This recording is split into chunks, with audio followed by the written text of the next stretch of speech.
Finally. Well, it's not finally, but we're pretty close. We've tuned everything except the heating of the smoke, the temperature. It's high sometimes and low other times, so that's going to get ironed out tomorrow. We're using pulse width modulation, so it's very easy just to pump in the 5.5 volts 100%, get it warm, and then maintain it. We just have to find those levels. The smoke doesn't show very bright. It's the combination of our light here and the smoke's probably a little thin from low heat. We'll work on that, like I said, tomorrow. But the interesting point is that I'm running the USB is running the MCU only, and the track is running the motor. So the motor's running through that tender over there, and it's the new design, which is just great. It's missing a part. I'm going to finish that up. I got to finish another one up for another gentleman. I've been waiting on this piece, but the sensor has been relocated. It was hanging out in space on a clip, which was just a quick understanding. What do I need? So I've relocated it onto the lower body panel, lower body frame skirt, just of this particular baby blue skirt that I had, and I didn't even assemble the nose right. It should go underneath.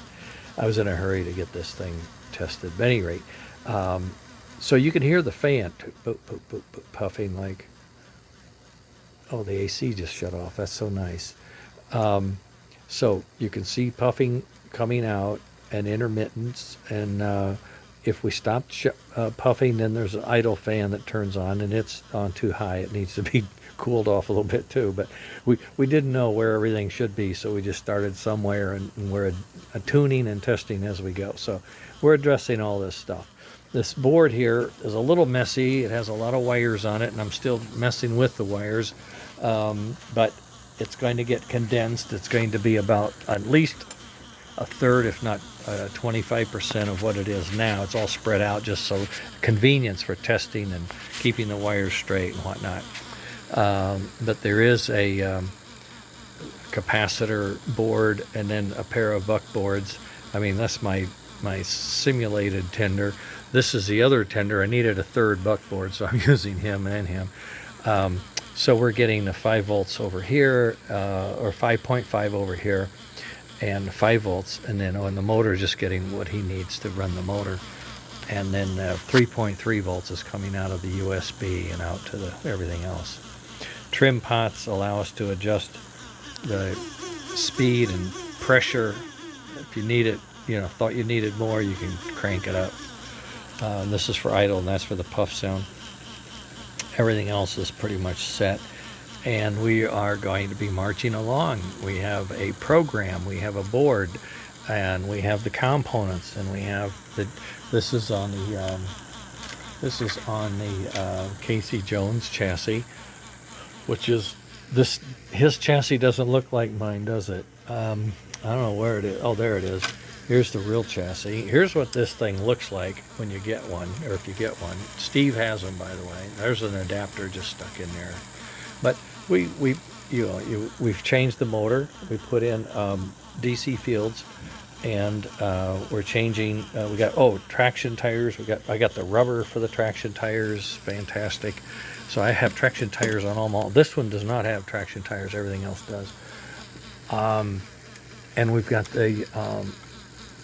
the part, we have the upper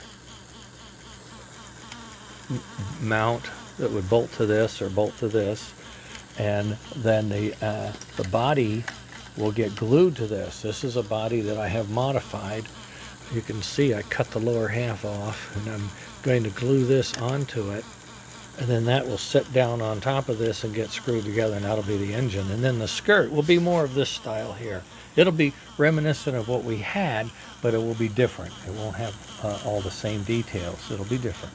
We also are going to be adding linkages as well. I've got either K5 or Hudson linkage. I'm going to try to adapt. That's what this piece here is going to be hanging down for. There'll be some other stuff that'll be hanging down for that purpose, so that we can get stuff going. Firebox on the back. I want to open up the back of this and the windows, and try to make it a more, friendly piece that we can do our all our other stuff to. One of the fun parts I found was with this new field and this motor and this drive system, we can pull 20 boxcars with this engine. I've pulled 20 boxcars with this thing. It's just amazing. It is really amazing what this thing can come out and do. So we're going to have strong, we're going to have cool, we're going to be able to take it apart and put it together, and it's going to have lots of digital stuff that you can monkey with. And there is a new smoke. It's not just a color, but it's also a design. It has a trap door for getting into the angel hair, and it's got a lot bigger opening for the smoke to blow through. I'm going to have to make some modifications to this. I have to move this forward, and when I do that, my stack gets offset, so I got to push the stack back. And I think I'm going to make this a snub nose, we've been calling it. So this whole front end is going to be pushed back to about here, but the lower piece will still have the angel hair underneath it, so you won't lose on the capacity to store oil, and it will be in alignment. But what I need to do is I need to move this thing forward. If you could see, I can move that forward to here. That opens this whole area up for electronics or something, and somewhere I may end up with have to make this out of 2 boards, so I could put 2 boards in a stack or side by side or something like that. So that's how that's going to work. I can hear the footprints of the CFO, and I know what that means. So either get up here or you're not getting fed. All right.